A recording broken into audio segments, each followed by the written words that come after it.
Hi, I'm Emily Carroll, a student from the University of St. Thomas. In this video, we'll bring together my previous videos on the Anthropocene and the frontier into a potential solution called the Buffalo Commons. Through the shifts in the frontier shown above and the new era of the Anthropocene leaves us with a conflict of the Buffalo Commons.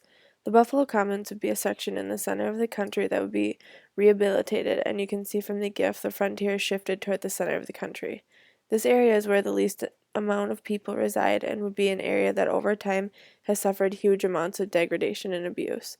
The Buffalo Commons idea suggests that we bring back the buffalo to rehabilitate this area and the Great Plains. As you can see towards the end of the GIF, there's the least amount of people toward the center of the country, and that's where they're talking about doing the Buffalo Commons idea.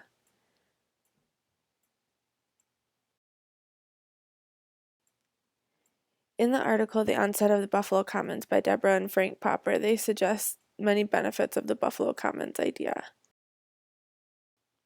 As displayed in this map, you can see all of the people leaving the Great Plains area where the Buffalo Commons rehabilitation would be instituted. The Buffalo Commons would hopefully bring back the health of the land and help bring back people. It would allow for a healthy relationship between land, wildlife, and people.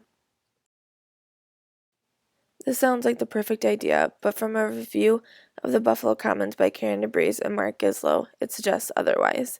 There may be more aspects of this concept than Frank and Deborah had thought. The criteria listed here are criteria that defines land in distress and the land that would be great for implementing the Buffalo Commons idea on. It would have to meet 3 to be considered in distress. These areas could be targeted for tourist attractions and would be great for species reintroduction. Again, sounds great, but what about implications of saving this land? There would be economic loss because of depopulating towns and loss of agricultural land use. What about transportation? Would roads stay or go? How would it be managed? What about people being forced to move? How would federal farm subsidies come into play? What about disconnected counties? National public policy. Is this area as bad as the Poppers made it out to be? In the 2 previous articles, it explained both positives and negatives of the Buffalo Commons argument, but what about the buffalo themselves and what they need? In the article, A Second Chance for the Plains Bison, they challenge ideas previously mentioned just by addressing potential issues with having the buffalo brought back in the first place. This could have an impact on the Buffalo Commons idea. In many articles, it seems people are challenging the possibility of the Buffalo Commons without even looking at the buffalo themselves. The bison face potential extinction as is, and if they don't have enough space, that could increase. To start, buffalo need a lot of land. They reshape and manipulate the land. They can be considered a keystone because they are needed to restore healthy ecosystems in the Great Plains. Is the scattered land proposed by the Poppers enough? Is a larger area of land feasible with acknowledging environmental and economic factors? Another problem is with the spread of gene mutations due to inbreeding that can cause cows not to be able to calve.